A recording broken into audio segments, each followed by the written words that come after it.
Okay, everyone, thank you very much for your patience. Hopefully, you guys can hear me out in Zoom land. If you can, somebody give me thumbs up. All right, I see some thumbs up. Perfect. Excellent. As we go for this new adventure and trying to figure out and use technology, I appreciate everyone's patience as we get started. So we'll go ahead and kick this off. Again, thank you for your interest and time as we kick off what's the 14th annual Coastal Trident Port and Maritime Security Program. And today our ANTX Technology Open House and Expo. My name's Alan. Most of you have met me. If not, I look forward to meeting you in the future. But I'm going to help facilitate the program over the next couple days. Before we get started, I just wanted to run down a few details that'll ensure we have hopefully a smooth Zoom experience today. We are utilizing a commercial virtual network tool, and so we need to make sure that we keep everything at the distribution A discussion levels. This is open, so please no sensitive or private information shared or discussed. All the presentations have been cleared for that, so please just make sure you recognize that, and as you discuss and talk, you keep that in mind. Due to the number of people participating, we're going to try and mute everybody's line. That means that if you have any questions or issues, please use the chat. You can also send an email to Haley, team@fathomworks.com. We'll put that in the chat also, but I know the team here is monitoring chat. So basically, if you have any questions or issues, please just put it in the chat. And then we'll try and unmute the speakers as we get to them. So appreciate your patience. I know sometimes if you've played around with Zoom over the last couple months, it's always an issue of who's muted and who's not. So we'll try and get through all of that.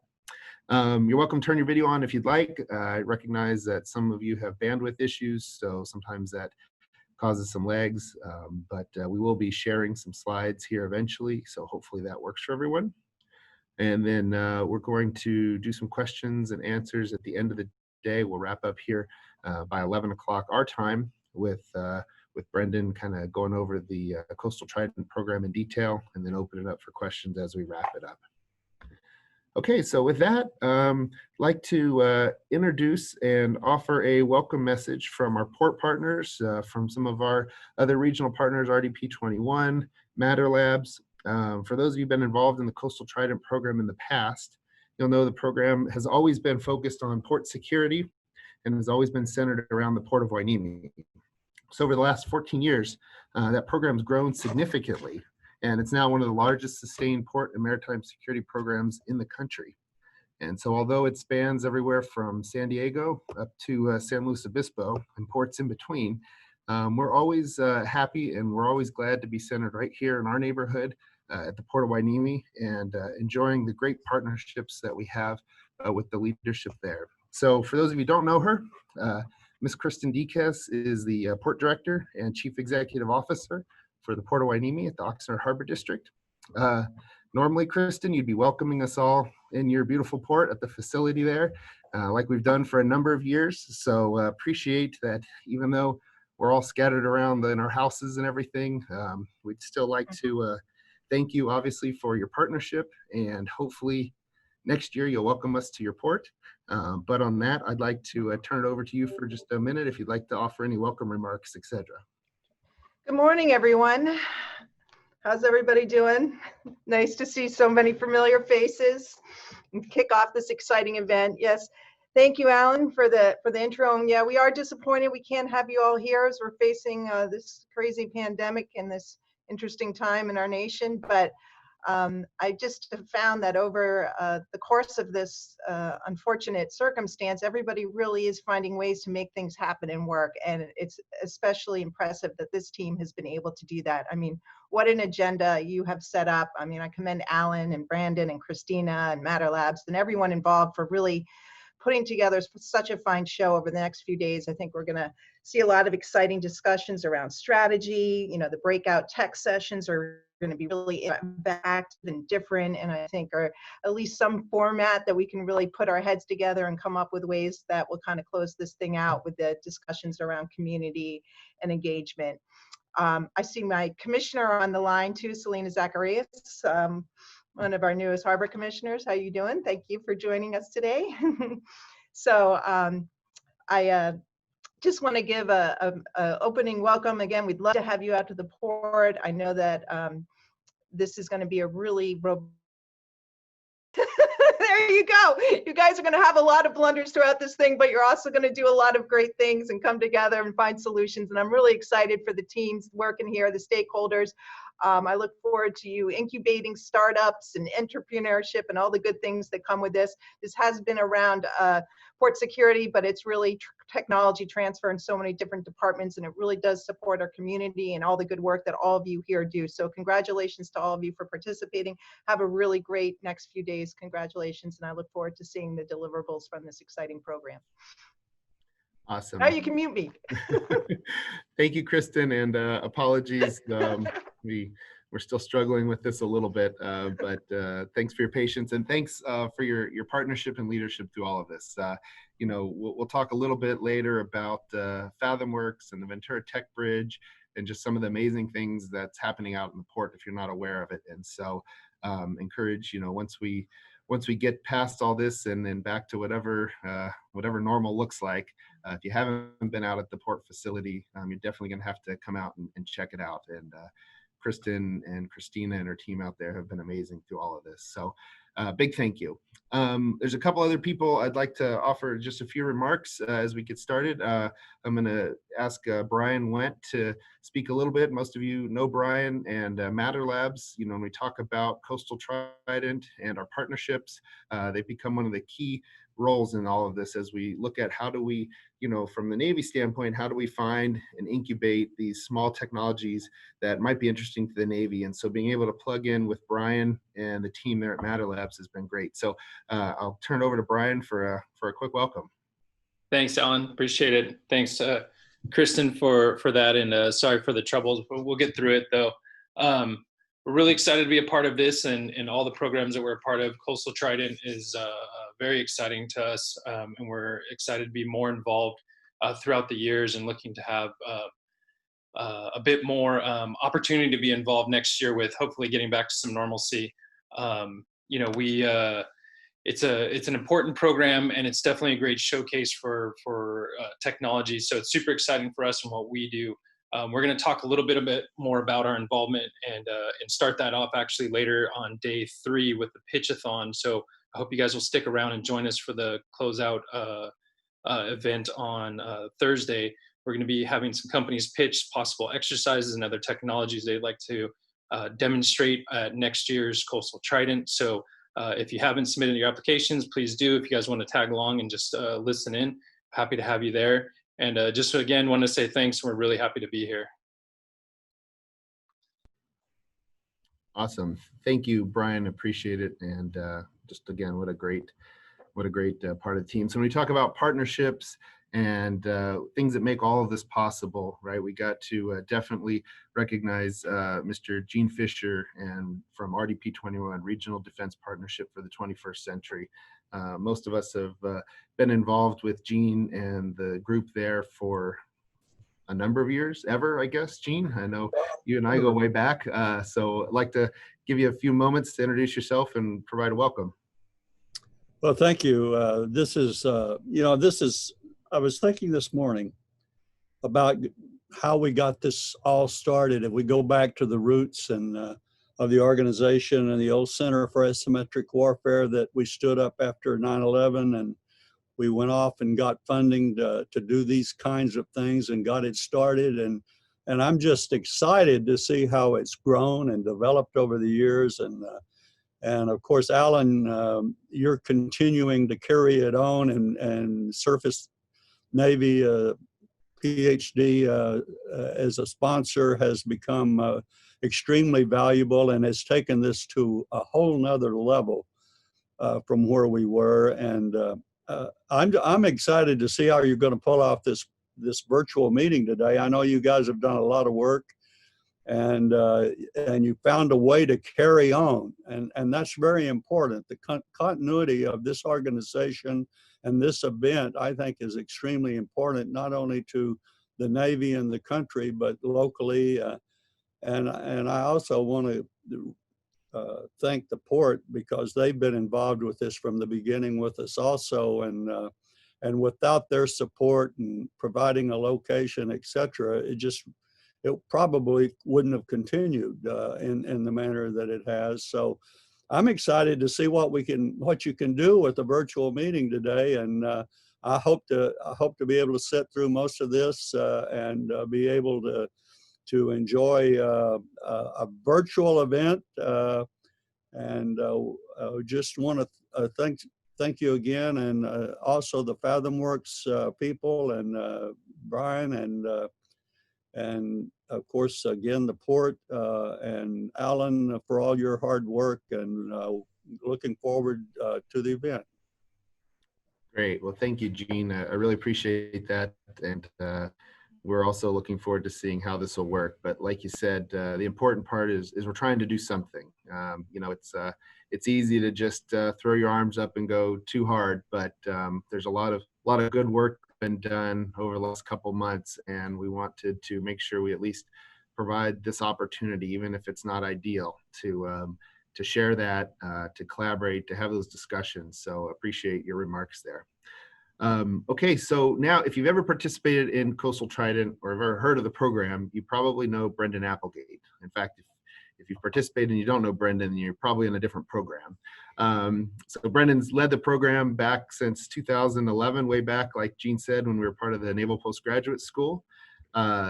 This year, we've been fortunate enough to bring him over to the Naval Surface Warfare Center, Port Hueneme Division, where he's not only the principal investigator for this program, but also charged with the larger task of fleet experimentation exercises. So this is great news as we continue to refine, grow, and develop Coastal Trident to ensure it remains a meaningful and results-oriented program, not only for the Navy, but for the responder community, DHS, and the Greater Port and Maritime Security Initiative. So Brendan's a friend and a colleague, and I've asked him to provide a few remarks just to put this in context. You know, Brendan is the forever, you know, naysayer when it comes to things that are possible, and is not happy about this current venue and format that we're using. But hopefully Brendan will prove that it works. But if you want to give us a little bit of context of what we're trying to do here today, that'd be great. And then we'll jump into our kind of formal program with some of our senior leadership here from the command. So with that, Brendan, over to you. All right, Alan, thank you. And thanks to everyone for being here. Thanks to the Port of Hueneme, to RDP 21, to Matter Labs, for the FathomWorks team. But most of all, thank you to everybody that's on the line here.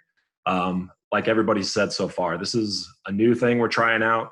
We're not sure how well it's gonna work relative to everything else we've done over the past 14 years, but it's the situation we're stuck with, and you know, I'd encourage everybody to embrace it and have a good time with it. It may not be as polished as we'd like, but we're all here. We're all interested in doing great things for port and maritime security. So as Alan said, I'm kind of the enduring naysayer for things that, you know, are a little bit different, but I'm pedal to the metal on this concept, and I think we can all make it happen, and you know, do great things for port and maritime security.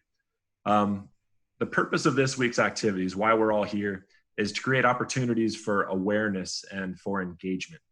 In one form or another, this type of expo or open house, we've been doing something like this for Coastal Trident since 2014. So this is really our 7th time around the sun for this type of an event. As we've been talking about, it's different. We're used to all being at the port in great location where we can all gather together and talk and network and engage. And the current environment just doesn't allow that to be possible with safety as a priority. So trying something new, I'm pretty encouraged and pretty enthusiastic that it's going to work well.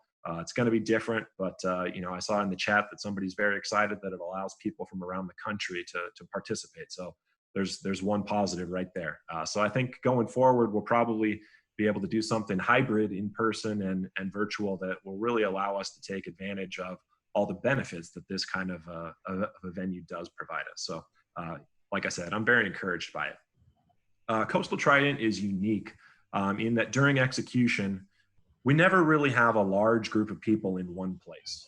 We construct the program so that it's distributed, so that we have small project groups working in different places over a large period of time. We're out on ships, we're out on oil platforms, we're at the port, we're on Navy bases, we're at company facilities. So it really is a challenging program to develop awareness and keep people up to speed on what we're doing and what we've learned, and really to be able to come together as a group and celebrate all the things that we've accomplished throughout the year. In 2012, 2013, when the program really started getting large as far as scope and participation is concerned, we realized that we needed a way to be able to bring everybody back into one place. And to do all those things that we just talked about, to allow everybody to network and come up with opportunities for collaboration, to just talk about all the different things that we've done, collect ideas on lessons learned, best practices, priorities for the next year. And so in 2014, we had our first Technology Expo or open house, and that was hosted at the Port of Hueneme. It was a successful event for our first opportunity. And the feedback overwhelmingly from that event was that there was value in the opportunities that it provided. So we took that as an important thing that we needed to include in programs for the future. But it really had 3 areas of value for people. Opportunities of engagement with the planners, so that all the participants and people who weren't able to participate could learn about all the different things that we executed.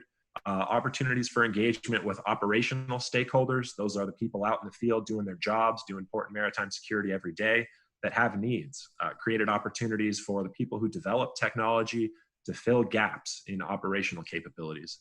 And also opportunities for technical stakeholders to come together and interface and really develop ideas for collaborating and innovating in different technical ways to meet these needs. This year, as you all know, we live in a very different world. It's difficult to justify traveling across the country, gathering in large groups in one place, like I said, while holding safety as our top priority. So this is the venue that we have. We attempted to come up with a concept that would allow us to do all these same types of engagement things virtually. I think we all as a team think that this is a pretty good plan B.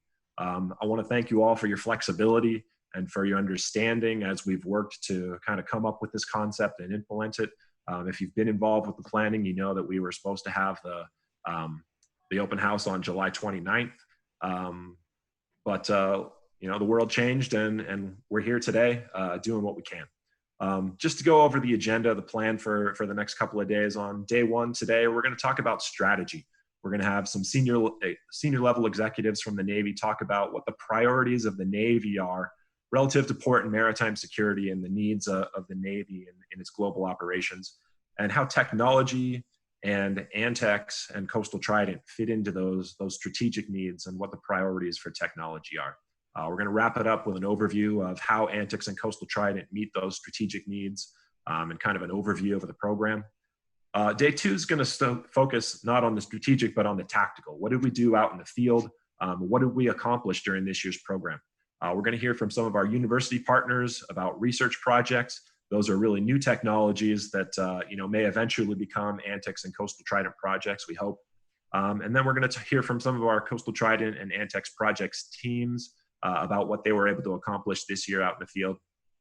Kind of celebrate some of those accomplishments in the current environment, and give us some opportunities to see what was accomplished and see what some of the priorities might be for next year. Day 3, we're going to focus more on those priorities and kind of get into a little bit of concept development or pre-concept development for the 2021 program. We're going to have some breakout discussions that are really going to focus on how businesses can get involved with the Navy and with some of the other operational stakeholders who work in the port and maritime security space. And then we'll have, Brian mentioned a pitchathon, which is, we're hoping it's going to give us a whole lot of good ideas for how to structure next year's program around some of the priorities that are being communicated. Just kind of want to close out my introductory remarks with, reiterating some of what Alan said about the rules for engagement. This is new to us. It's very different. It's not going to be as polished as we like. There may be, some difficulties hearing people, seeing people. Some people are inevitably going to go on mute when they're trying to communicate with us. This program is for all of you. It's for us to communicate to you what we're doing and for us to get feedback from you on, A, how well we met your needs, B, how we can change the program or structure it better to meet those needs in a better way next year. So if you've got something to say, please use the chat, email us, call us, communicate your needs and your feedback in whatever way you can. There are going to be a lot of sessions where you might not be able to take yourself off of mute, so the chat is there. We're going to be monitoring that the best we can. But we can connect you to other speakers via email, via phone. We have the ability to establish breakout rooms and put people together in the same discussion. Just ask if there's something you want. Reach out on the chat, on email, on phone. Get a hold of us in whatever way you can, and we'll try to make it happen to you for you. So with that, I'll give it back to Alan, and we can move on with the day. Awesome. Thank you, Brendan. So to paraphrase, we're going to of what we're doing here, but thank you very much. Okay, so let's get started. Today with us are some of the senior leaders from both the Naval Surface Warfare Center Port Hueneme Division and the Naval Facility Engineering and Expeditionary Warfare Center, Mr. Paul Mann and Mr. Kail Macias. So very happy to have both of them. I do see Mr. Mann, hopefully Kail's also online here. So I'll start off with Mr. Mann, as appointed as a Senior Executive Service in 2010. He currently is the Division Technical Director for the Naval Surface Warfare Center Port Hueneme Division. That's where Brendan and I both work. In this role, he oversees the execution of our division's technical capabilities, program planning, technical authority, workforce development, and strategic investments, with a focus on in-service engineering for combat communications, radar systems on our surface fleet. Mr. Kail Macias is the Expeditionary Warfare Center's Technical Director, where he leads the experts in facilities engineering, technology solutions, lifecycle management of expeditionary equipment for the Navy, Marine Corps, federal agency, and other Department of Defense supported commands. So it's my honor to welcome both of you and to introduce Mr. Mann, and I'll turn it over to you, sir. Yeah, copy. So Alan, if you could give me a quick thumbs up video that you can hear me, Lima Charlie. Okay. Hey, good morning, everybody, and welcome to our machine. Yeah, technology, and quite frankly, it's working great here at NSWC Port Hueneme. So well done, Alan and team.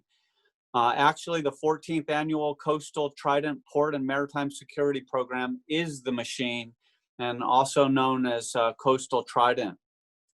Hey, look, we're enthusiastic, excited, and eager with this great group of experts that will demonstrate over the next 3 days to further the defense of our great country, its citizens, and its critical gateways. None of this happens by magic. This has been a long time in planning. It's been over a year. The planning continued through the spring and the summer in spite of the coronavirus pandemic. The bottom line is this event is too important not to find creative ways to make sure it happens. And I just can't give a shout out enough to the team that made this so. It may not be perfect in the way you imagined it, but we can't give up. We all realize how important and essential scenario-based tests and training are to our Navy and our nation. These exercises enable us not just to test and train on how to protect our maritime infrastructure and assets, but also how to advance what we must do to give us an edge over enemies. And we say it all the time. We do not want to send our sailors and our teammates into a fair fight. We want it to be completely unfair in our advantage. The goal set for Coastal Trident really paint a picture of this very relevant and critically valuable program and the time commitment of all participants. So thank you in advance. The goals include reinforcing strategic partnerships among all participants, strengthening the capabilities of security and emergency responders, and testing and finding ways to start using early stage technologies that fill security gaps. We also identify necessary elements so we can prepare quickly and affordably, and to sort of put ourselves on a better footing against the asymmetric threats which are omnipresent. Aside from increasing our nation's safety, the response times and readiness, Coastal Trident and ANTX expand and deepen collaborations between our many organizations. This is already, I heard Brendan mention it, and I'll think Alan as well. Ladies and gentlemen, we need relationships and we need synergy with our talents, with your talents, to produce additional capabilities. And that is why this is so remarkable, even in a COVID pandemic, that we're still doing this. Last year, more than 860 personnel from 218 federal, state, and local government and private sector organizations were part of the team. The types of activities include instruction courses, tech demos, field experiments, and exercises. The majority of the organizations, nearly 120 of them, were all from the private sector. Can't emphasize enough the welcoming we feel for the private sector. This year, organizations include NOCWD, Port Hueneme, Carderock, Naval Facilities Engineering and Expeditionary Warfare Center, Naval Information Warfare Center Pacific and Atlantic, and Naval Undersea Warfare Center Keyport Detachment San Diego. Obviously, coordinating and executing Coastal, Trident, and ANTX are really massive. Here are a few statistics that put into perspective the tremendous value of our seaports that they provide to our nation's economy, its life force, our citizens. So in terms of jobs, so we'll just talk economic impact. United States seaport cargo activity in 2018 helped employ over 31 million people. For every 1 billion in exports shipped through United States seaports, 15,000 jobs are created. In terms of economic value, cargo movement and at U.S. seaports accounted for 26% of our total economy and generated nearly $5 trillion in total economic activity. These statistics, quite handy, thanks Mr. Jaeger and team, are from the American Association of Port Authorities. Hey, I'm going to wrap it up here with a couple more details. Port Hueneme's neighbor is the Port of Hueneme Commercial Seaport, the only deep water commercial port between Los Angeles and San Francisco. This particular port, our Port of Hueneme, moves more than $9.5 billion in cargo annually, generates $1.7 billion in economic activity, and pays a lot of taxes. Anyway, that's another story. The Port of Hueneme also provides and supports nearly 16,000 jobs regionally, according to the port. And my friends always know the word I use to celebrate with gusto. Wowzers, Port of Hueneme. The statistics are sobering. And the critical value, relevance, and impact of our seaports and the maritime environment ships use regularly are all too clear. So we must have audacious goals for this rigorous event, which I'm confident will produce successful and far-reaching results. Results that, quite frankly, we can imagine, but we just got to chase after. My thanks and gratitude on behalf of the command and the team to just a few of the key team players involved in coordinating this event and making it happen. We know it's non-trivial and we appreciate your professionalism. So Brendan, you're awesome, period, full stop. As the principal investigator and lead for all CT20 activities, you're an amazing leader, an amazing collaborator, and we look forward to the great progress we're going to make. Alan, you know my heartfelt appreciation for you all the time. You're an amazing talent as well. I'm glad to be. Mr. Mark Thompson with JSL Tech are awesome. It seems like we attract awesome. Well done. And last but not least, Mr. Brian Went. For your coordination and for Fathom. I'm told that the Tour de France, Macias is probably off the bicycle and teleported back to wherever his teleport node is. It's my huge honor and privilege to introduce my teammate and friend, Mr. Kail Macias, Technical Director of NAVFAC Expeditionary Warfare Center. Over to you, Alan and Mr. Macias. Over. Thank you, sir. Mr. Mann, thank you so Good much luck. for, can you hear me?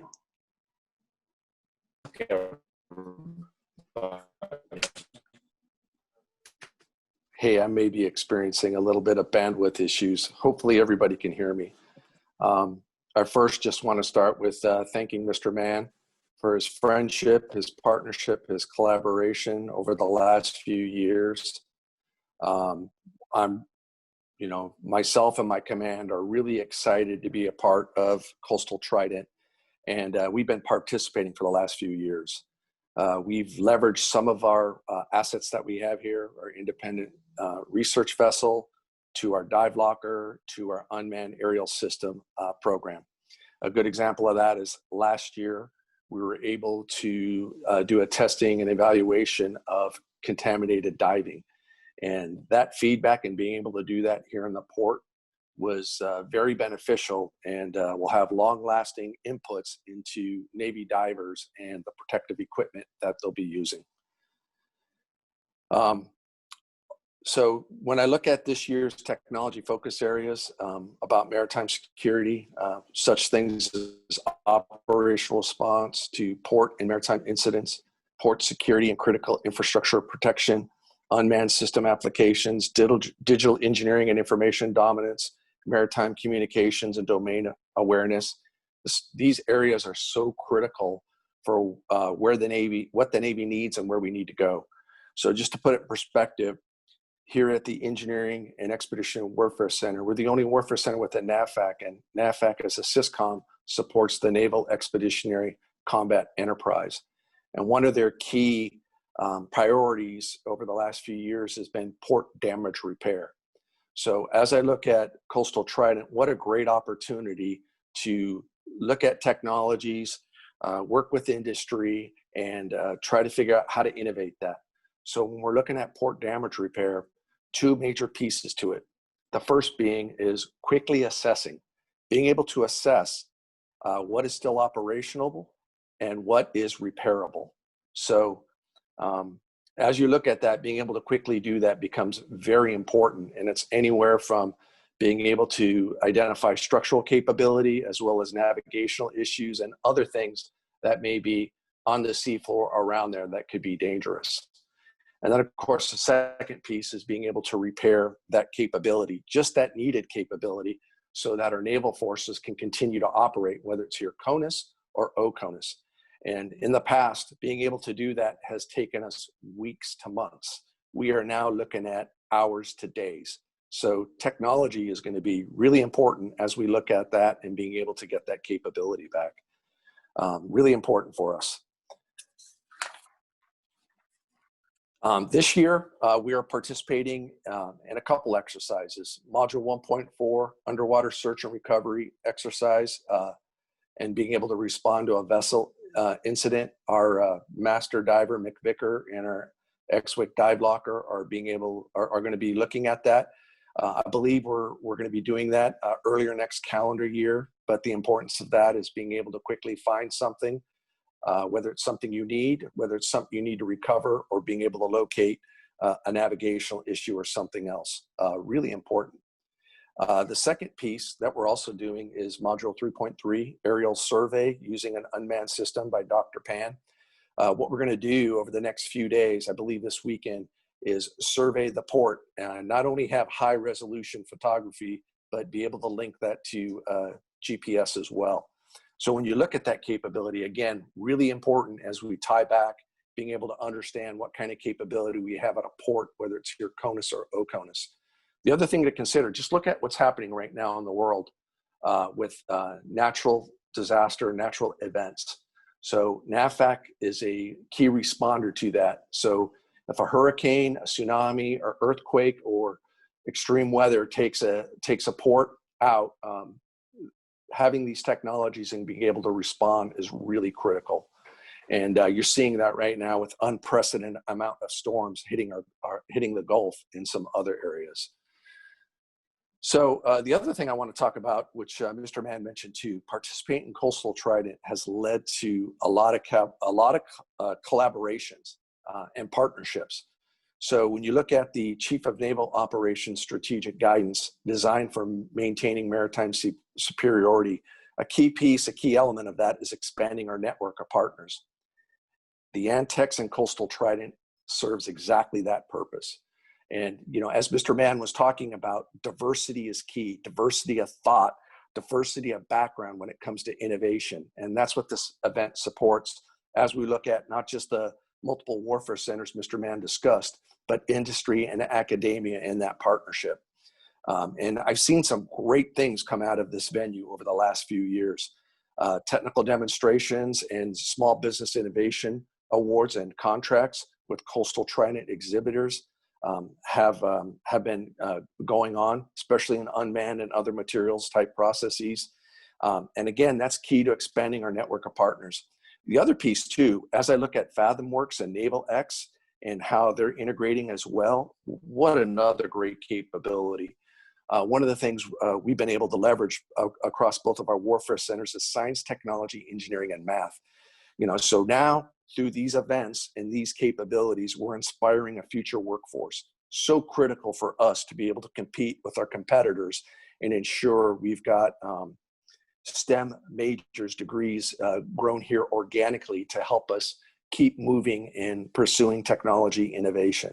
So a big shout out to Ventura County Office of Education, NAVFAC, Warfare Center Port Hueneme Division, NOC, as well as RDP 21 and the local communities doing that and, you know, really affecting the future workforce for decades to come.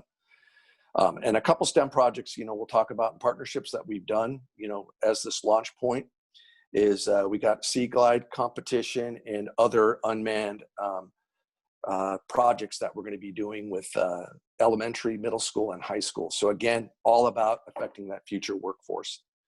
So I'm going to wrap up now. Just really want to recognize the team. Want to thank Naval Surface Warfare Center, Port Hueneme for hosting and managing Coastal Trident. Thank you, Mr. Mann and your team for including us in your continued collaboration. You know, these type of events take months, you know, up to a year to plan. So a significant amount of time coming in, and really appreciate all that hard work and our ability to participate. I specifically want to thank Brendan Applegate and Alan Jaeger from NAVFAC Warfare Center Port Hueneme, Mark Thompson from JSL Technologies, Brian Wendt, the FathomWorks director, and also a shout out to Cheryl Monzon, our ORDA, for working with Alan and our internal team to link up with Coastal Trident and all the opportunities that we have. So with that, just thank you everybody, industry partners for being here, Warfare Center partners, RDP 21, looking forward to a next great few days and what we do going forward. And with that, Alan, I'll turn it back over to you. Thank you. Awesome. Thank you very much. I appreciate it. Thank you, Mr. Mann and Mr. Macias. You know, it's critical that as we're off and planning and conducting a program such as this, that we're aligned to the vision and direction of our senior leaders.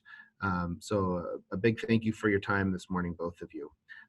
Another one of our senior leaders at the Surface Warfare Center Port Hueneme Division, who helps to ensure that we always maintain a fleet and warfighter perspective in everything we do, is Mr. Vance Brahosky. I'm not sure Vance is able to join us this morning. He might be able to pop in a little bit later, but if you don't know Vance, he serves as our Deputy Technical Director for the Port Hueneme Division. And in this role, he kind of leads us from innovation, experimentation, test, and evaluation activities at our command. Now, he was also pivotal a couple years ago in aligning the Coastal Trident program with the Navy's Advanced Naval Technology Exercise, or ANTX program. Back in 2018, Vance provided the leadership vision to align the programs to ensure not only that we're serving the first responder community, maritime operations community, but also that we're aligned with the needs of the fleet and the warfighter. So big thank you to Vance. Like I said, I don't think he's able to join us right now. He might pop in here in a few minutes, but if you don't know Vance, I encourage you to meet him. So with that, we're going to kind of adjust the schedule a little bit. I'm going to jump into the next segment here, where I'm going to spend just a few minutes introducing everyone to the NavalX TechBridge concept, and share a couple slides with you, and maybe a video if that works. And then we'll turn it over to Brendan to really get into the details of Coastal Trident. So bear with me for just a second here, and I'm going to try share this screen with everyone. Hopefully that worked. Okay, excellent.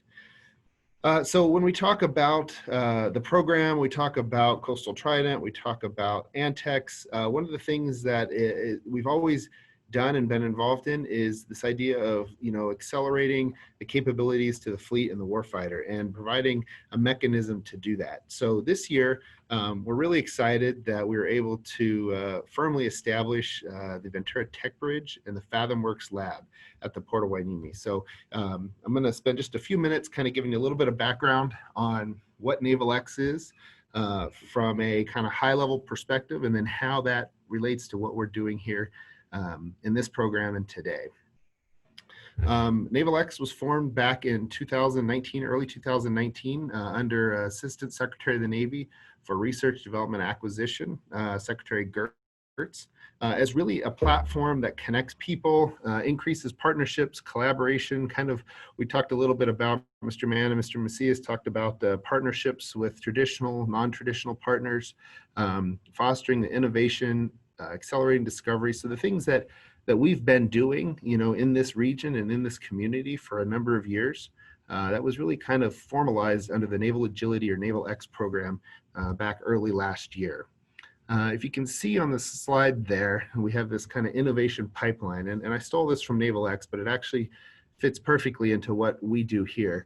When we're looking at capabilities, whether that be to the fleet or warfighter, to our first responders, to our maritime partners, the ability to identify, source, curate, scan technologies and capabilities to be able to go out into these small, non-traditional or entrepreneur type environments and find out what's happening, what do they have, and then being able to sort of prototype and validate that within a safe space that we can experiment with, that ultimately, we can validate and field. And so I think if you're familiar with the Coastal Trident program, this is exactly what we're trying to do, and being able to, again, identify on the far end these great capabilities and help them through this innovation pipeline, that ultimately the ones that work and they're relevant and they're needed, we're able to provide to the end user. So NavalX provides sort of this mechanism and some framework to do that. They do a couple things. You can see there with the kind of collider space, an ability to work together, different training events, playbooks, but then ultimately what they call tech bridges. And that's kind of what gets us to where we're at here today at the Port of Hueneme. A tech bridge is kind of what it sounds like, right? Being able to bridge technology across, whether it's that valley of death that we talk about, right? Where you have a good idea and getting it to a product, the systems engineering V, there's a whole bunch of different ways to call that, but being able to really help bridge that gap. Within the NavalX community, there are 12 tech bridges now. Most of them are aligned to a Navy lab or warfare center, and where you kind of see on there, they're kind of scattered across the country. But we are proud to now be a tech bridge. So the FathomWorks facility, the FathomWorks lab that we started and developed as a partnership, is sort of the cornerstone for our Ventura Tech Bridge as a NavalX entity. I do like the little graphic. I stole them. I'm not claiming credit for them. These are straight off the NavalX websites, but right, this ability to launch, connect, reinforce, and sustain. That's what we're trying to do. And the FathomWorks lab at the port really provides that ability to have those low barriers of entry, to be able to work together, collaborate, reinforce ideas, test them, experiment with them out in Coastal Trident, and then hopefully spin those off into capabilities. So we have on the Navy side a couple strategic goals: accelerate deployment of new capabilities to the fleet, and innovate to deliver products and services for current and future capabilities. And so with our partners, with the port, with the EDC Matter Labs, we created FathomWorks as a physical space at the port that we can do these kinds of things. And we partnered with the 3 other entities in order to create this. If you haven't seen it, good news is I'm going to try and do a short video here in the next slide. But even better than the short video is come out and see it in person. Obviously, we would have liked to have been able to welcome more people to come out and see the facility and use it. The current situation doesn't allow that, but a lot of the good things are still happening. So what do we have out there? It's 60,000 square feet of awesomeness, as Brian Went will usually say. You know, we have everything from an indoor UAV cage, above ground water tank where we can test small UUVs. Mr. Macias mentioned some of the dive team doing some training in there, material characterization equipment. We can look at how things fail and do failure analysis, accelerate weathering and corrosion. We're adding here in about a couple weeks state-of-the-art mixed reality lab where we can have augmented reality, virtual reality equipment, look at how do we do remote maintenance and tech support and assist so that we don't have to have people out on ships necessarily. We can support them from a lab using some of these capabilities. A lot of really cool additive manufacturing equipment, ABS, PLA. We're getting our gigantic metal 3D printer up. You can talk to Mark offline about that. That's the bane of his existence right now. But it's going to be a really cool capability when it's on. And then just some collaboration space. Again, it's not meant to be fancy. It's really, let's roll our sleeves up, get our hands dirty, and figure out how to solve some problems. And so, been a great facility so far out there at the port. Thank you to our port partners, to EDC Matter Labs for putting that together. I don't know if this will work. This is a video. Hopefully it'll play. Somebody can let me know if it works or not. All right. I don't know if you get sound. Don't need sound. Okay. I'll shut up for 2 minutes.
Okay, I'm glad that worked. So again, if you're into building things, tinkering, prototyping, testing, I think you'll find that that's just an amazing facility, and we're very fortunate to be able to have access to that and be able to use it. It formally opened very end of last year, November timeframe, and we had a number of events planned in there as kind of a ribbon cutting and getting some companies out there. And, in fact, this event was planned to be out there. Obviously, with COVID and the restrictions, that changed things a lot. Went to the holidays, came back into this year, and realized that what we thought and how we thought we were going to use the space had changed. But that's okay. We adjust. There's still a tremendous amount of initiatives that we are pursuing and that we've done with our partners in this area. And so this is kind of just a highlight slide. You might have participated in the Innovation Discovery event. We do that in partnership with NAVFAC and RDP21. Dr. Bill Simmons helps us there. Number of different product licensing agreements where we develop a capability and we make that available out to industry. Technology scouting programs, pitchathon, hackathons, a lot of different programs that have been centered around that facility. And then most recently, actually getting to use some of the equipment and doing some fabrication and prototyping out there. So we're very excited about that. Like I said, the plan was we would have this whole event out there in the facility, but hopefully next year we'll be in a position to do that. But until then, know that it is open. It's limited. Obviously, we have to make sure that we are abiding by the social distancing and the safe requirements that are placed upon us. But the good news is it's a large enough facility that we're able to still operate and use some of the stuff. So again, open invitation for folks in the area if they want to come out and see it, or contact myself, Mark Thompson, any of the team to learn a little bit more about that. Okay, and just my last slide here before I turn it over to Brendan. Again, representing the Naval Surface Warfare Center, Port Hueneme Division, operational fleet support, research and development, test and evaluation. These are sort of our pillars from what we do to support the fleet and the warfighter. And so as we're aligning what we're doing with those, we want to make sure, and then how can we help, but more importantly, how can you help and how can we work together, which is what we're trying to really do here within the space. And I'm going to turn it over to Brendan to take us through Coastal Trident and help connect some of those dots.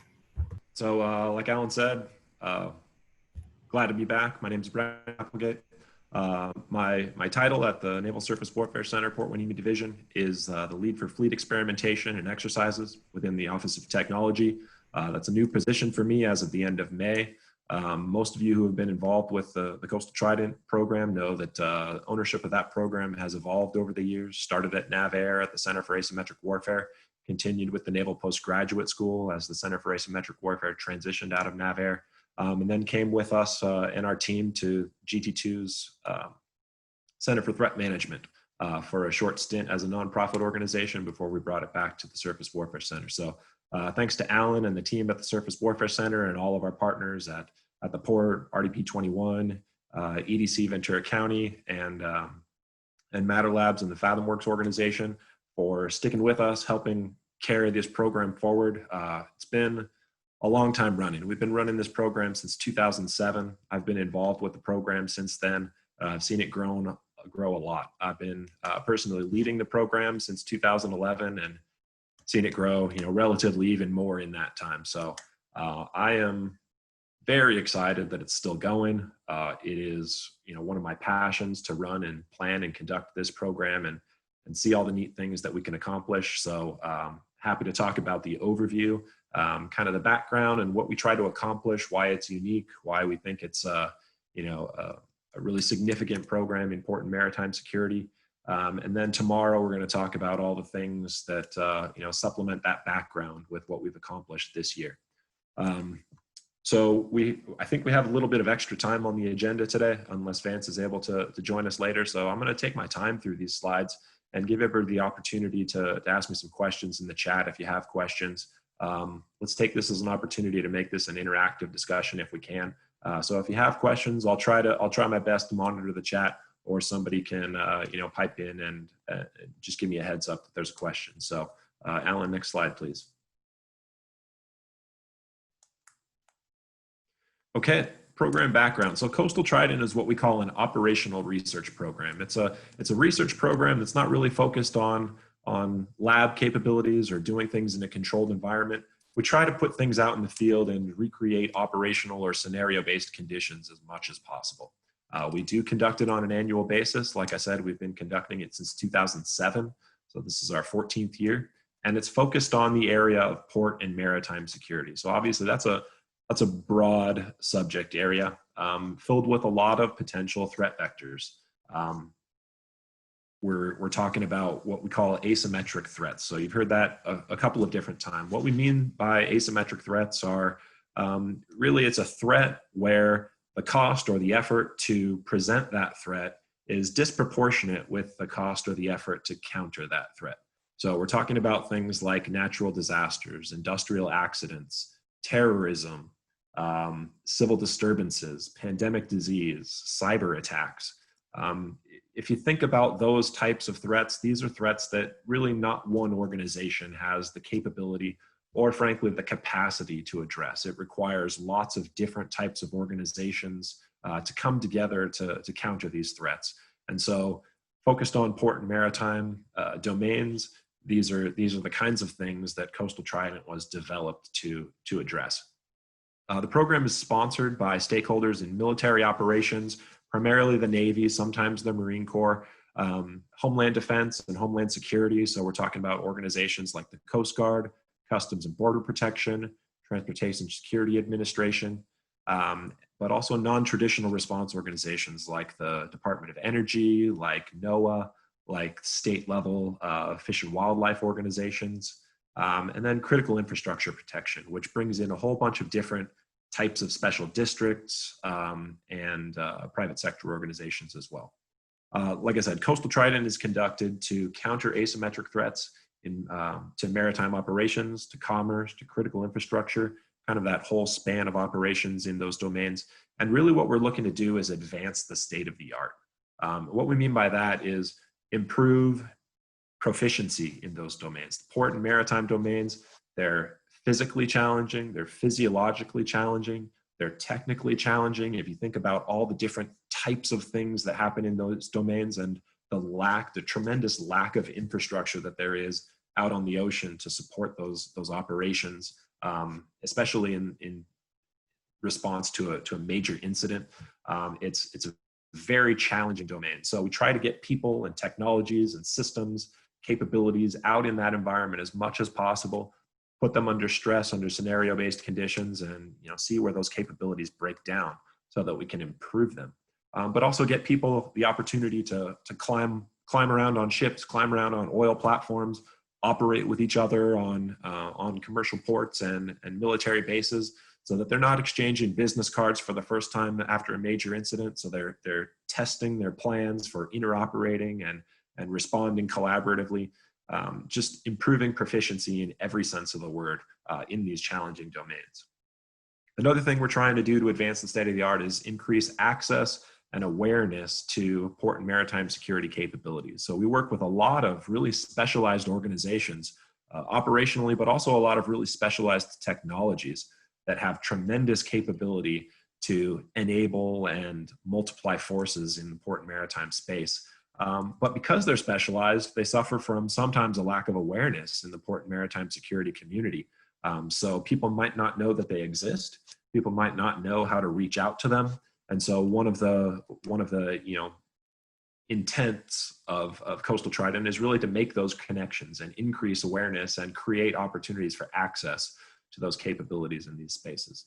And one of our major priorities since at least 2012 has been to evaluate technical capabilities to address operational gaps. When Coastal Trident started in 2007, it was primarily focused on exercising and training and making sure people knew how to operate in this challenging environment. In 2011 and 2012, we really started bringing technology in as a way to fill operational gaps. We realized that capabilities in the maritime domain and the port domain, they weren't just consisting of operational capabilities. We can train and train and train and exercise, and we still might not make up any kind of ability to advance the state of the art unless we consider the technologies that are necessary to fill gaps where people and other equipment cannot. So technical capabilities is another big part of the program in advancing the state of the art. Alan, next slide, please.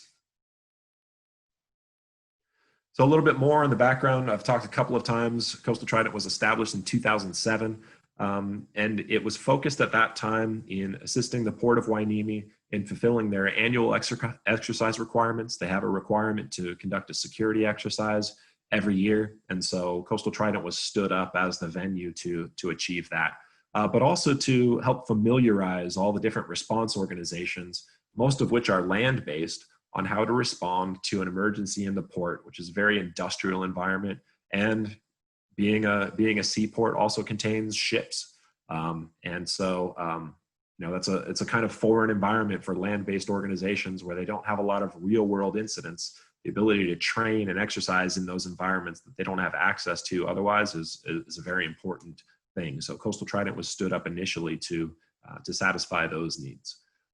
It's grown significantly since that time, as anybody who's involved with the program can attest to. And like Alan said earlier, it's now considered one of the most influential and most most significant sustained port and maritime security programs in the nation. I can't think of a program that's been around longer than Coastal Trident has. There are some national level exercises that are definitely more influential and better resourced, but for the resources that we have here in Southern California, which are significant, this program has a pretty substantial footprint and a pretty substantial influence on the port and maritime security community. So we're pretty proud of what we achieved, and thank you again to all of you who have been with us along this journey and really helped us create what we have today. A number of people have talked about the scope of participation. Regularly on an annual basis, we're looking at around 200 different organizations, and that can be from the military, from non-military federal organizations. I've talked about some of those. We'll talk some more about them. State organizations, local government organizations, such as law enforcement and emergency response and emergency management organizations.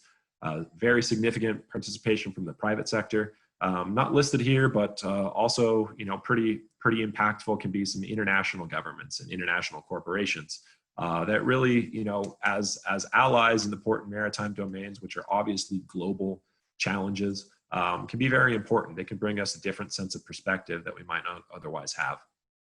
The graphic at the bottom of this slide kind of shows how Coastal Trident has evolved over time and become the program that it is today. In 2007, you can see that it was stood up to meet annual security exercise requirements and familiarize first responders, talked about that. In 2011, we really had an opportunity to make the exercise larger than just focused on the port, because a regional hazmat team in Ventura County had a requirement to conduct an exercise. The California National Guard's civil support team, which is a weapons of mass destruction focused response team, also had a requirement to conduct an annual exercise. And so we were able to combine the ports exercise with the hazmat team's exercise with the civil support team's exercise and really meet a whole bunch of different objectives and priorities under a single program with all the resources that we've been able to bring to bear in the Coastal Trident community and satisfy all the training and exercise objectives of those organizations. So we realized that, hey, going forward, this might be an opportunity to reduce exercise fatigue and reduce the total collective resources that are required to meet everybody's training requirements kind of under a single overarching program called Coastal Trident. So moving forward, that became a large part of the program, was kind of requesting information from everybody about what their needs were and doing what we could to fulfill those needs. In 2012, like I said, we started kind of in earnest with technology evaluation. We worked with one of the DoD organizations on a license plate recognition system, which was going to be taken to a foreign country, and they were looking to evaluate their training program for operating that system. And so we put that system into a Coastal Trident scenario and helped them out with that. And that really was the start of receiving sponsorship and funding from multiple stakeholders in the program. So we had a requirement to meet the port's objectives. We had a requirement to meet DoD objectives. And so we became very good at balancing priorities and making sure that we were able to satisfy the needs of our sponsors, but also do a whole lot of other good with the resources that we were able to collect and consolidate into this environment.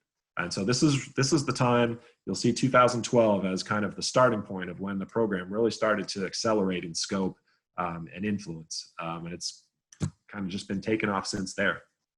In 2013, we really increased our engagement with DoD stakeholders. We combined Coastal Trident with a operational exercise that the Navy's Mine and Anti-Submarine Warfare Command, NMOC at the time, was conducting, called Dawn Blitz. And that was a port mining scenario that they wanted to execute, and they had a requirement to execute a DISCA mission, or a Defense Support of Civil Authorities.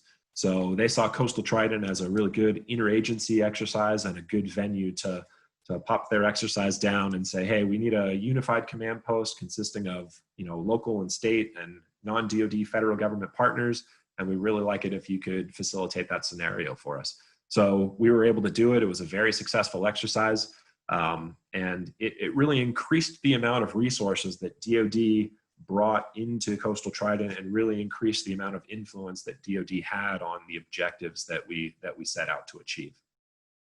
In 2014, I talked about this a little bit. The port stood up its Maritime Advanced Systems and Technologies, or MAST lab, and we really saw that as an opportunity to conduct our first open house, or technology expo, and bring the community back together into one place after we were done, and talk about all the different things we had done with a focus on technology, but also a focus on what we're doing here today, creating engagement for awareness and, opportunities for engagement and for awareness, and access to operational stakeholders and technical stakeholders kind of in one collaborative environment. And then 2017, Port Hueneme Division stood up its ANTX program, or the Advanced Naval Technology Exercise, and that really served to kind of do the same thing that we did in 2014, where we increased our engagement with private sector technical stakeholders by increasing our engagement with DoD technical stakeholders. So through the ANTX engagement, and the program exists today really as a hybrid of ANTX with Coastal Trident as an enabler. We really have a very robust engagement and Rolodex and network of technologists in DoD, non-DoD federal government, and the private sector, which really has made technology a really integral part of the program. Next slide, Alan, please. Okay, so this slide talks about the goals for the Coastal Trident program. As the program goes, the goals are recurring from year to year. These don't change. These are kind of our marching orders from when we set out in concept development. So the first one is to reinforce partnerships. And that's partnerships among all the different types of organizations that participate in Coastal Trident: federal, state, local government, international government when they apply, and the private sector, when the private sector can bring in technology and what we call surge capacity to help respond to these major incident type scenarios that we experience in the port and maritime domains. The second goal really is to strengthen capabilities, and those are capabilities that exist in the port and maritime security domain. We're talking about physical security, we're talking about critical infrastructure protection, we're talking about emergency response, all those different capabilities that would apply to all those different asymmetric threat scenarios that I talked about earlier. That's one of the goals, to strengthen all those capabilities. And one of the unique things about doing training and doing exercises and evaluating technologies is, if you do those activities and you focus on a drug interdiction scenario, a lot of those capabilities and those perishable skills will be able to be applied to another scenario altogether. So through doing all these activities, we really build capabilities in all hazards areas and in a variety of scenarios. So it's not necessarily the scenario that's important in these cases. It's really the exercise and the putting into the field of all these capabilities and putting them into practice and activating them. The third goal is to explore and accelerate implementation of developing in what we call transitional technologies. So transitional technologies are technologies that the private sector has developed and is looking to transition to the government or to operational use, but also the other way around, technologies that the government has developed that it's ready to transition to the private sector for further development and marketing and acquisition. And all these capabilities, these technical capabilities are designed to address gaps that exist in port and maritime security capabilities. So we use Coastal Trident and the ANTX program now as an opportunity to explore these capabilities and accelerate implementation of them. Also identify barriers to implementation. So where there might be issues, where they might not necessarily perform as well as they do on land, where they might need to be adapted to, from Navy use to local law enforcement use or local emergency responder use. So that has become a very, very significant part of the program as it exists today. The fourth goal, as always, is to do something with what we learned. We conduct a whole lot of activities. We spend a lot of money. We engage with a lot of people. But if we don't learn from all those different activities and we can't identify priorities for the future based on those activities, then we really haven't done much. So we always have as a goal that we need to identify the important key findings of what we learned, share those, apply what we've learned, identify priorities, and really kind of put the pedal down further toward the floor in the next year. Next slide, Alan. So I talked a little bit about reinforcing partnerships. This is a picture from Coastal Trident 2019, last year, an exercise that we had at the port.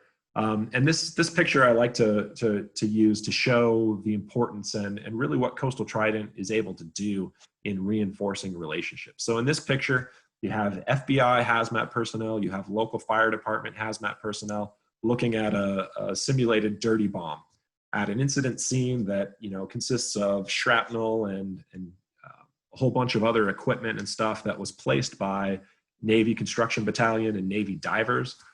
In the background, you have a local bomb squad and more local fire department hazmat personnel from a different department climbing aboard an Army vessel that's docked at a commercial port. So out of all that different collaboration, you get a really good picture of how many different kinds of organizations and how many different kinds of environments we can create, and really what that means to establishing relationships that would be necessary to have and maintain if you were to have a major incident at the port. So I think this is a pretty good example, reinforcing that first goal that we have of reinforcing relationships. Next slide, please. Then when we talk about exploring technology, this is a picture of Los Angeles Sheriff's Department helicopter. Los Angeles Sheriff's Department has been, they've been a major participant in Coastal Trident since 2012. But they're one of they're the largest sheriff's department in the nation.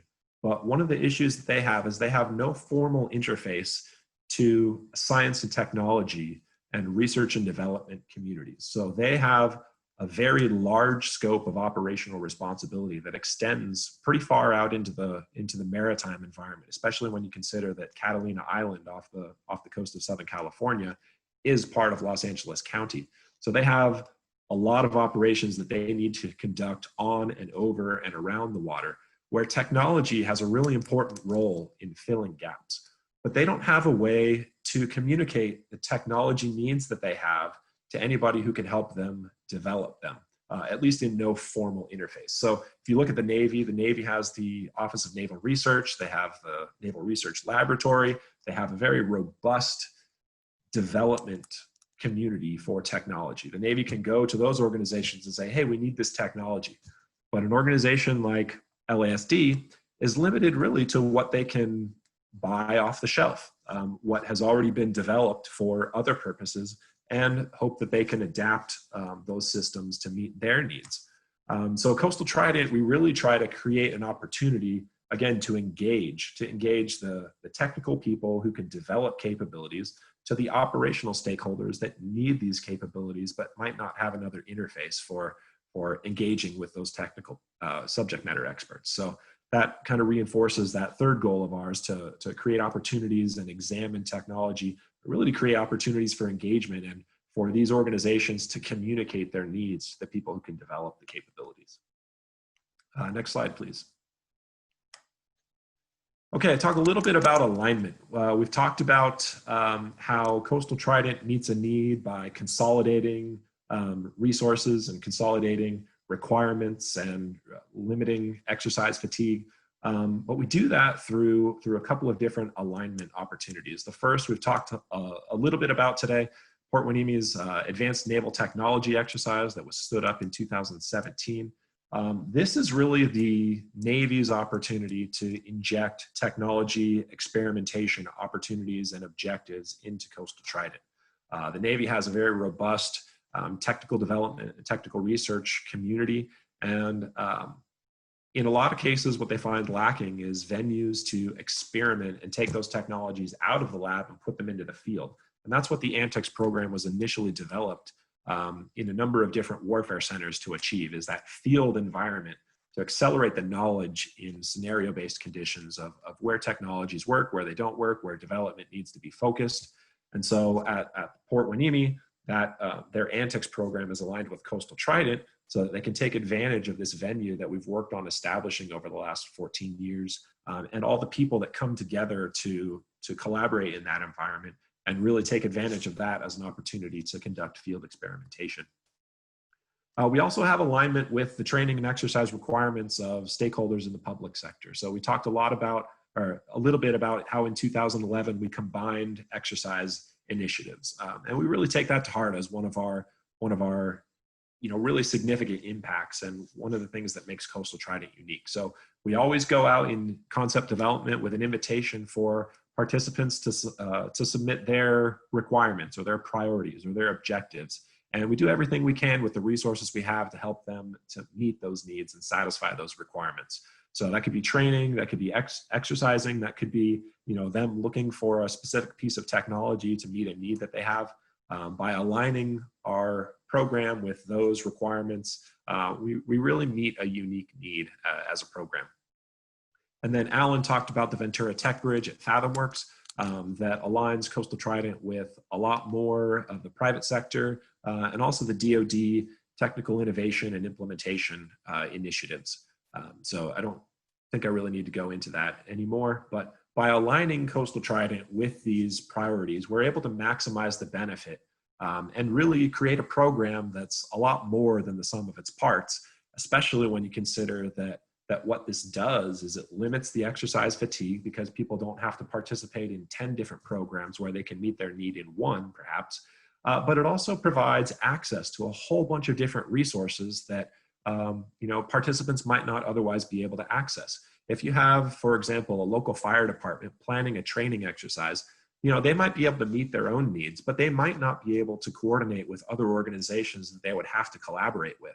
And they might not have a way to get access to a target vessel that's representative of a commercial freighter that they want to be able to train on. In the Coastal Trident community, we have been doing that for a long time. I like to think that we're pretty good at doing that. So we're able to allow them access to our resources, and we're able to achieve a lot higher level of benefit for those organizations through Coastal Trident and the resources that we have access to. Alan, can you do the next slide, please? Okay, so I talked a little bit about environments.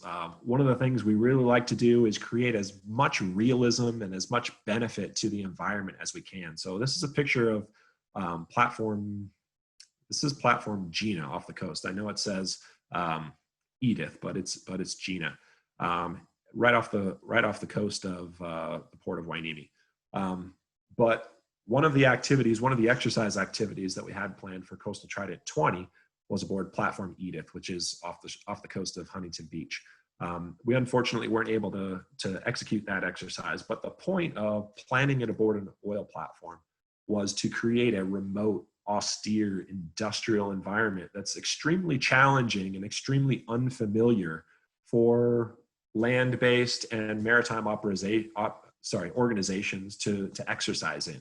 And it's, putting these operators in unfamiliar, challenging, stressing environments really allows them to fall back to their training and their capabilities and really give you insight into where those capabilities and where that training may be lacking on a personal, but also at a unit level. And so oil platforms have actually been a very important venue for us in Coastal Trident and provided us with some really unique and specialized training and exercise opportunities that we're pretty proud of. Like I said, unfortunately, we weren't able to execute the exercises aboard platform Edith this year, but we've maintained really close contact with the Coast Guard and with the Sheriff's Department organizations that wanted to do that, and we think it's probably going to happen next year. Next slide, please, Alan. Talked about alignment. Aligning with the Navy's ANTX program, very important from a technical development perspective. But one of the problems that a lot of organizations run into when they're talking about Navy experimentation is that it's very difficult to integrate and test systems, especially developmental technologies, aboard an actual Navy combatant. So you take a destroyer out there and you say, hey, I want to put this experimental jammer on it. And they say, well, here's all the paperwork to do that. It's going to take you 9 months and it's going to take us an extra 6 months to approve it. That timeline doesn't work for us, and this doesn't really facilitate technical development really well. So what we like to do is provide access to a number of different experimentation platforms that are more permissive, that are dedicated to research and experimentation, and really like to work with us on the interesting projects we have. So one of those resources we've talked a little bit about, Mr. Macias mentioned it, is the Motor Vessel Independence that NAVFAC EXWC operates for the Navy. They've been an outstanding partner for us in getting developmental technologies on board, taking it out to sea, executing relevant scenarios, and really learning what we can about technical capabilities that are under development. Next slide, please, Alan. Okay, so what are we doing in 2020? Talked a lot about what the program looks like overall, where it came from, how it developed. In 2020, we conducted the program to examine the operational and technical capabilities of port and maritime security organizations to address asymmetric threats to the marine transportation system. What's the marine transportation system? So that's all the people, the operations, the places, the critical infrastructure that makes up our global maritime and port capabilities. So we're talking about commercial ports. We're also talking about the railways and the highways that feed those ports. We're talking about the waterways that feed those ports, coastal, offshore, inland waterways, and all the different people and systems associated with that system. The program is made up of 3 categories of activity. Training activities, those can be classroom-based, those can be field-based.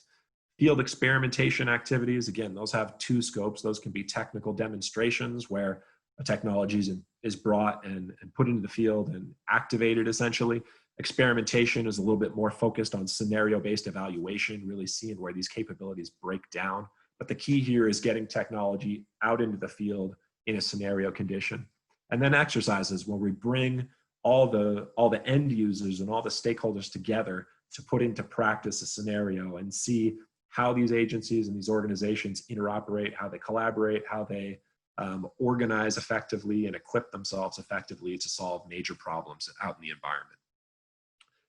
The activities that we conduct that are carried out under these 3 different categories, they're not determined by us. They're determined by our sponsors and by the participants in the program. So that's one of the things that's pretty unique about this as an operational research program. It's my job to create the venue and to do good things and to help participants and sponsors achieve their objectives. One of the sponsors happens to be my organization, the Port Hueneme Division of the Naval Surface Warfare Center, but another sponsor is the Port of Hueneme, and another sponsor might be a private sector organization really looking to develop a technology, and another sponsor might be the FBI, who's looking to come up with information sharing systems, or the Coast Guard, who's looking for unmanned systems evaluation venues. So there's a lot of different people who play in this space who feed into the activities that we end up conducting. And we think that's a really, really unique situation that provides us a really impactful capability. Next slide, please, Alan. Okay, especially when we talk tomorrow about the activities that were conducted this year, you're gonna hear a lot about modules. And Mr. Macias referenced 2 of the modules that NAVFAC EXWC was participating in this morning. Modules are another thing that make Coastal Trident a very unique program. I talked a little bit in the beginning about how ANTX and Coastal Trident are different than other operational research programs because we don't have a whole bunch of people in one place at one time. Our scope of effort for this program is much too broad in order to do that. So we tend to take project groups and spread them out in place and in time and achieve objectives over the course of the summer. typically June through September. And we learn a lot. We achieve all of the same objectives that we would if we had a bunch of people in one place at one time, but we're able to do that over a much broader subject area. And the reality is you can't have 200 people out on a ship at one time watching some experiments take place. You can't have 200 people out on an oil platform, watching an exercise there. So by time separating and location separating in different modules, we're able to achieve a lot more than we might be able to achieve if we had consolidated the activities in one place. We do suffer from the challenge that it's a little bit harder to gain awareness and share the knowledge, but this is why we have venues like this, and this is why we created the open house and the expo back in 2014, and we think it works pretty well. And I think that the proof in the pudding is that the program continues to grow. We keep getting more participating organizations, more projects, a broader scope of focus. And the feedback that we get is that it's a very important resource for people doing operational research. So we divide this program into modules, and I'll show you in a second in what that looks like and why we do it. But the reasoning behind it is that we want to minimize risk of disruption. We have a lot of people, organizations that are training and exercising within Coastal Trident, but real life happens. COVID hits, wildfires hits, a plane crashes off of the port of Long Beach, and these participating organizations have to respond to do their real world jobs. So one of the things that breaking this up into modules does is it allows certain groups to go off and do things that they have to do when they have to do them. And it allows the rest of the program to go on as planned with little or no impact. So we can accept operational risk when we have to. It also minimizes the risk of technology impacting activities. So you have technology, you put it into a scenario where people have to use it, that technology breaks, and the whole exercise fails. We try to do that as little as possible and firewall it where we can in these modules, so that if a technology breaks, it doesn't impact the whole program. We don't have 200 operators sitting around waiting for this technology to be fixed. That's just not a great situation. It's not a great use of resources and not a great use of time. So modules allow us to separate there. What it also creates is it helps us create an environment where technology can be pushed to failure, and where that failure is not only acceptable but beneficial. We can take a technology out on a ship and we can just see where it breaks down. We can look at the brochure, we can look at the technology out in the field, and we can say, hey, this really doesn't work. Here are the things that need to be further looked into and further developed for this to work in the port and maritime security environment. And that's acceptable to the people who are developing that technology because they don't have 200 people watching them. And they all really want to learn that, but providing a venue for that knowledge to be gained and transitioned is pretty challenging. And developing modules to separate those activities again in time and space allows us to do that. So talked a lot about modules. Alan, if you want to go to the next slide, I think we can look at those modules. Yeah, so here you go. This slide hurts my eyes every time I look at it. But this is the current construct or design of Coastal Trident 2020 and all the different modules that we're addressing. So each of these modules represents a different subject area or a different focus area for projects. Many of these modules have an A, B, C, or D. They have multiple different systems or multiple different kind of overarching objectives that they're looking to achieve. But this construct or this design currently represents 32 different projects. So it's the most amount of projects that we've had in a Coastal Trident. And so again, a sign that the program is growing in influence, growing in benefit, and that benefit's pretty widely recognized across the port and maritime security community. Alan, next slide, please. Okay, so this we got some colors on here. This slide shows the impact of COVID-19 on program execution relative to how the program was planned. And it really shows you how the ability to accept operational and technical risk has allowed us to carry forward with the program and achieve a lot of the objectives that we set out to achieve in the midst of challenges associated with travel, associated with large gatherings, associated with social distancing, which when you're considering operations on ships and boats, presents very challenging circumstances. But out of 32 projects, and again, there's not 32 modules here, but there are 32 projects represented by those modules, only 11 of those had to cancel altogether. We were able to execute the rest of them in, as we planned them, or, in some kind of intermediary fashion to achieve a lot of the other objectives of the program.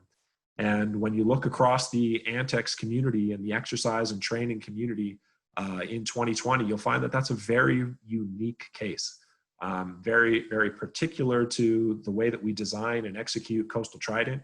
And, we're very enthusiastic about the fact that we were able to achieve as much as we were this year. So green on this slide represents programs that were able to be executed as planned with no impact. Blue is, again, I talked a little bit about how some of these modules have an A, B, and C that sometimes represent different systems or different implementations of systems. Blue would be where some of the sub-projects had to cancel, or where we, instead of conducting experiments locally here in Southern California, we had to conduct them remotely, and not everybody who wanted to participate could travel to it, but we were still able to achieve a limited number of our objectives. And then red are the projects that had to be totally postponed and revisited during Coastal Trident 2021. You'll see up in the top left corner of the slide here, Port Maritime Incident Response. Those are typically our exercise activities. So module 1.1, 1.3, 1.4, those are large scale interagency exercises where you would expect to see, more than 100 participants from different organizations participating there. Alan, can you go back, please? So naturally, where you have restrictions on large gatherings, those exercises were just not going to be realistic if we were going to move forward with keeping safety as a top priority, which obviously is our goal. So those had to be postponed till next year. Another, those other red projects were projects where the disruptions due to COVID-19 were just too significant to allow us to continue this year, and so we had to postpone them. Sorry, Alan, go ahead with the next slide, please. So I talked about, the blue projects and how we were able to achieve a limited number of objectives in those projects. One of the things that we've learned over the years conducting this program is that a large portion of the learning that we do takes place during the planning and preparation process. It's not necessarily during the execution. So just by going through the process of connecting operators with technology or connecting technologies with other technologies, we're able to do a tremendous amount of learning that can be applied to improving capabilities. And so a number of those blue projects are projects where we might not have been able to all get together and execute field experiments as planned, but we were still able to do the integration and the development and the collaboration up front. And we were still able to achieve a lot of our objectives without the execution piece. So capabilities that we determined were going to be worth pursuing, we can roll into the next year's program and continue learning based on those initial achievement of objectives. Next slide, please, Alan. Okay, a little bit about our area of operations. We get this question a lot. Where do we conduct Coastal Trident, and does it always have to be in Southern California? Alan talked a little bit about the Port of Hueneme and why we like to have the port as a partner, why we like to operate in Southern California, frankly, is we are based here.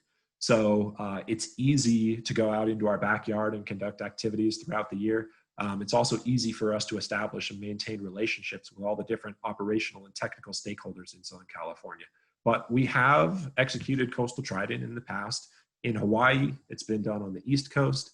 And this year we included some remote demonstration sites, like I said, to mitigate the impacts of COVID-19 on those field experimentation activities. Some of our project teams elected to not travel and to do their demonstrations and provide us the data from those demonstrations in their hometowns. So we had venues this year in Florida, Texas, and North Dakota.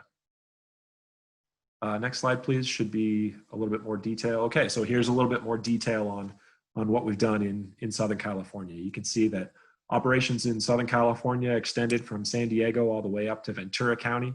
But really, I didn't show this in enough wide detail to show that one of our activities that was conducted here at at Coast Guard Station San Diego, at March Air Reserve Base, at the Port of Long Beach, it really took place all the way up the coast to San Francisco and consisted of organizations all up along the coast that participated in one of our projects. So in a revision to this slide, I would include those venues as well. So coast really extended all the way up to San Francisco Bay Area. But you can see here on this slide that the majority of our activities are concentrated in Southern California. Again, it's our backyard. Our home base is at Port Hueneme. I'm based down in San Diego. So we have a tremendous amount of resources to carry out all the different activities that we conduct in Coastal Trident. So you can see those consist of shore-based locations. Those are Navy bases. Those are Coast Guard and law enforcement port security stations. They are offshore venues such as oil platforms or vessels offshore. They're commercial ports and different venues within those commercial ports. So a very wide variety of venues. If you take anything away from this slide, just take away what a tremendous environment we have with a tremendous amount of resources that we can leverage to do a tremendous amount of things. So really, I like to say during the planning process that given enough time, we're able to achieve just about anything that anybody wants to achieve. We can wrangle the resources from someone within our network of contacts in Southern California or elsewhere. And we really do have access to a lot of resources through our partners. And so really the sky's the limit in what we want to achieve. And I think that go back to those slides that shows the different modules that we had for the program this year. And you can really see that our subject matter and our focus areas are very, very broad for operational research. Okay, next slide, Alan, please. Okay, so here is just a little bit more detail about the projects that we have on the table for this year, and I'm going to go into more detail about those as we walk through the projects tomorrow. But this is just to give you a little kind of a taste of really what the program looked like this year and who was involved and what the overarching objectives were in a broad sense. There's a little bit more example for the ANTX projects, which you'll see on the next slide. But again, you can take a little bit of look at how the programs fit into their focus areas. We have 5 different focus areas represented by the 5 modules and the projects under those modules, and really what was still on the table, what got rolled over to next year, and really what we were able to achieve. So again, this is module 1, focused on port and maritime incident response. Again, these were mostly kinetic exercises with the exception of module 1.2, which was a tabletop exercise. And we were able to do a lot of that with distancing in the room and with people participating virtually. So we were able to achieve all of our objectives for module 1.2. 1, 3, and 4, really, there just was no way to safely execute those exercises in the current environment. So those will be rolled over to next year. Next slide, please, Alan, for module 2. Okay, so module 2, you see a little bit more detail in what we've got here, and the dark blue line around these projects shows the projects that are associated with the ANTX program. And again, like I said, Coastal Trident is a venue that facilitates Port Hueneme Division's ANTX program and provides resources, provides networks, provides an environment for those ANTX technologies to be evaluated under scenario-based conditions in the field. So 1.2, 1.3, 1.2 just couldn't get off the ground with the delays due to COVID-19, so the program wasn't really mature enough to achieve its objectives.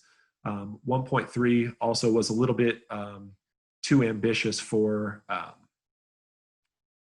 us this year. This was, we really wanted to get some of these protective covers out to White Sands and get an EMP, an electromagnetic pulse system, tested against them, but that was just a little bit too much to bite off with the constraints upon us this year for travel. So some of those objectives we were able to achieve, some of those objectives will be rolled into the program for next year. Next slide, please. Okay, module 3 focused on the application of unmanned systems, a lot going on here. We were able to achieve a whole lot with our unmanned systems projects. considering the environment that we're in. So a lot of these projects are associated with ANTX. Obviously, the Navy and the joint services are very interested in unmanned systems capabilities. You can see the stakeholders here and kind of the high level objectives that we were able to achieve.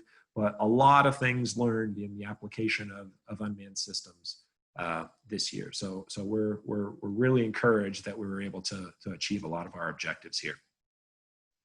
Module 4, please. Next slide, Alan. Okay, Module 4 is kind of the counter to unmanned systems applications. Is a lot of people want to use unmanned systems. We don't want a lot of people to use them against us. So it's important that we develop countermeasures to all those capabilities. Module 4.3 was the only one that had to cancel altogether. And that was really due to the travel constraints in moving people and equipment from the East Coast, from Newport and Florida areas out to Southern California, where they wanted to demonstrate these capabilities. But a lot of our counter unmanned aircraft systems were able to come out and test with us. They were able to send us some of their systems. They were able to do remote demonstrations. We were able to learn a lot about unmanned systems countermeasures in this module. Next slide, please, Alan. Okay, Module 5 is focused on information dominance and maritime communications. I talked a little bit earlier about challenges with information and operations in the maritime domain. You got a ton of information out there. You have a lot of need to make use of that information, but you don't have a lot of infrastructure or frankly people or systems out in that environment to exploit that information, to disseminate it, to transmit it. And so you need technology out there in the environment that's capable of helping you take this information, fuse it, prioritize it, give it to you in a form that you can make use of and that you can make decisions based on. So that's what Module 5 is focused on. And you can see here that throughout these projects, some of which are ANTX, some of which are focused on private sector development efforts, we were able to achieve a lot of our objectives in this module. And that has a lot to do with the way that we were able to time separate and location separate these activities. So we were able to take small project groups out on ships they needed to operate on, small groups at a time, and we were able to operate within the constraints of the COVID-19 environment. Next slide, please. Okay, and then 5.6 and 5.7, the reason that these projects had to be rolled over to next year is that they were really relying on the exercise environments that we had established in Module 1. So they were going to put equipment on people that were operating out in the environment, or they were going to make use of all the different movements of people and equipment and vehicles out in the environment to test common operational pictures or monitoring in real time, geolocation, blue force tracking. And without those exercise environments, frankly, it was very hard for those projects to achieve their objectives. So they elected to conserve their resources and push to next year as well. And I think that's it for the modules. Next slide, please, Alan. Okay, that's it for me.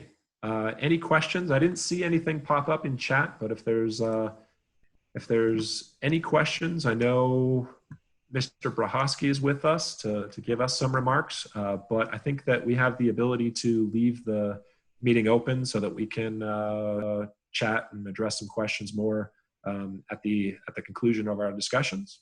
That I'll turn it back over to you, Alan. Okay, excellent. Thank you, Brendan. I think probably everyone's got a pretty good understanding of what we've done, what we've accomplished, and what we're trying to do. So appreciate that.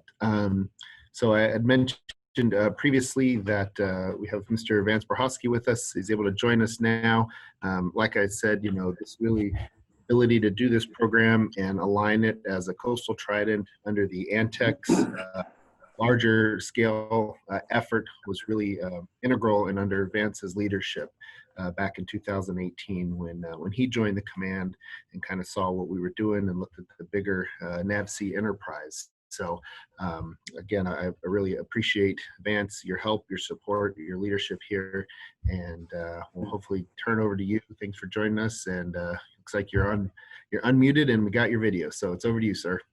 Oh, wonderful. Well, thank you for letting me be a part of it this year. It is strange to be engaging in this virtual environment, but every day we get smarter on how to apply technology in order to accomplish our mission. So just a case in point, I have 4 electronic devices in front of me. I am on BoomNet on my personal laptop, tied into the Fleet Maintenance and Modernization Symposium, which is headquartered in Washington, D.C., but connected internationally. And on my iPad, I am on Zoom talking to you this morning. I've got a speech that's displayed on my government-issued laptop, and then I've got Microsoft Teams going on the side with a command meeting that's on my handheld device. So technology is wonderful because it allows us to move forward, but it can also be a bit of a distraction. So first and foremost, I want to thank everybody that's participated in this event over the course of the many months that it took to plan, and then obviously to execute. May, June, July, August, September, and we did all of that in a COVID environment. I think we kicked off this event shortly after the new year. COVID, while it was emerging on the international scene, it hadn't quite hit our shores yet until we went into this maximum protective environment in early to mid-March, which then obviously caused us to reevaluate how we were going to often execute today's events. But Kristen Dekas, it was wonderful seeing you this morning. I think I may have been the one that inadvertently muted you because I was pushing buttons on my iPad, and the next thing you know, you're wondering why you can't be heard by anyone, and Alan there down at the base had to scramble to re-engage. Gene Fisher, it was wonderful to see you, and in fact, that's why I'm wearing this today in honor of the sports jacket that you wore there in your study. Although I think I'm a little bit overdressed when I compared what I'm presenting today, given what Mr. Mann, my immediate boss. So I may hear from him shortly. So I obviously had several pages of things to kind of highlight, much of which was going to set the stage for what you just heard with Brandon Applegate and that wonderful presentation that walked you through the nuts and bolts of what the Coastal Trident ANTX is about here in 2020 and moving forward. So I'm not going to rehash that material in the interest of time, but I think Alan would be disappointed if I didn't bring in a little bit of Navy history, and so I will do that now. For those that may have been around, 15 September today, at 1950, this is when General MacArthur took advantage of the technology and the techniques and the tactics and the procedures and the willpower and the resources of the American military, and with the aid of the U.S. Navy, put all of those Marines and put all of those Army soldiers on the beach at the landing of Incheon, 15 September 1950. It was an impossible task. He did it. And when those forces went ashore, they dramatically changed the battle space environment for the Korean War. And I would argue that that event then allowed the South Korean Republic to exist today, because it so significantly altered the face of battle. So that type of event didn't, and by the way, many of those resources that were used at that landing of Incheon came out of, sorted from the port of Hueneme. So there's a really strong maritime heritage that we have here that's technology centric. And so when you think about a landing 70 years ago and the thousands of troops that were involved and the hundreds of thousands of tons of resources that were put ashore, you think about the technologies that were embedded in allowing those types of events to occur. We didn't just snap our fingers and suddenly generate all of that. It was built up over many painful years of experiences going through World War II to that point in time. So why is that relevant for us today? Because as we sit here in the summer of 2020, going into the fall of 2020, soon to be fiscal year 2021 and into the future, we don't just snap our fingers when a crisis occurs and suddenly we have the solutions magically identified for us. We rely on the key relationships that we built up over time. So these are key relationships with Kristen Dekas and all of the wonderful folks in the port of Hueneme. We have the relationship with RDP 21. We have relationships with industry. And so we heard earlier with the leadership from Matter Labs. We've got the Ventura technology bridge that's being leveraged on the back of FathomWorks, which came as a result of engagement with the Ventura County Economic Economic Development Collaborative, and the various political and academic and government institutional and industry relationships. All of that over time allows us to then start weaving in different types of technology in order to get after harder and harder problems, in order to advance our objectives, whether they're at the local or the state or the federal level. And of course, with us in the Department of the Navy, as Brandon highlighted, we see this Advanced Naval Technology Exposition, these experiments, as the opportunity to leverage the environment that was afforded us by virtue of Coastal Trident, which goes all the way back to 2007. And we had to make an argument. And this is where Alan Jaeger and I and others had to go build our case to Washington back in the spring and summer of 2017. And it wasn't a foregone conclusion that we were going to be able to get approval from Washington to even conduct advanced naval technology exercises, because that really wasn't in our purview as other folks had defined us and the roles and missions that we were responsible for. And what we did successfully then, and have built on that success over these several years and on into the future, is we were able to convey coherently that just as I used with the Korean War and the battle of, and the landing of Incheon, you don't just snap your fingers and produce results instantly to go solve problems. That we want to be able to sit here in the port of Hueneme and leverage the tremendous resources that are available to us, all the way from the Mexican-U.S. border to the Canadian-U.S. border, all the way out into the Pacific, past the Hawaiian island chain, across the country, into the Gulf, up and down the eastern seaboard. And when you start thinking about all the different things that we have done and what we can do, it is eye-watering what the future holds for us. And that's where we all come in. That's why we bring this level of excitement. So what are we focusing on this year? Testing operational response in the port for any number of maritime incidents, protecting critical infrastructure. We're going to go off and look at port security. We have looked at port security. Unmanned system, unmanned anything, air, surface, and subsurface, augmenting manned everything is not the future. It is now, and we better take a hard look at how well we're doing and synthesizing all of that information in order to make more informed decisions. So we're testing those digital data streams. We're looking at information dominance. We're looking at maritime communication. We're looking at awareness of systems. It is just phenomenal what is before us and what we can do as we move into the future. And that's why these types of events are so successful. So the individual that I had to convince way back in the spring, summer of 17, he is now retired. He retired as a very senior Navy official after many, many years of government service, and now he is relaxing in his retirement. And I got a hold of him last night, and I highlighted this particular ANTX event and what we have done to date and what we are going to do into the future. And he said to me, Vance, I had no doubt, there was no doubt that you guys were going to, and gals, were going to be able to take your ideas and to bring them to fruition. Very excited and so he expressed his excitement and his appreciation for the work that we've done. And we, of course, thanked him for giving us the green light many, many years ago to go off and do what we're doing.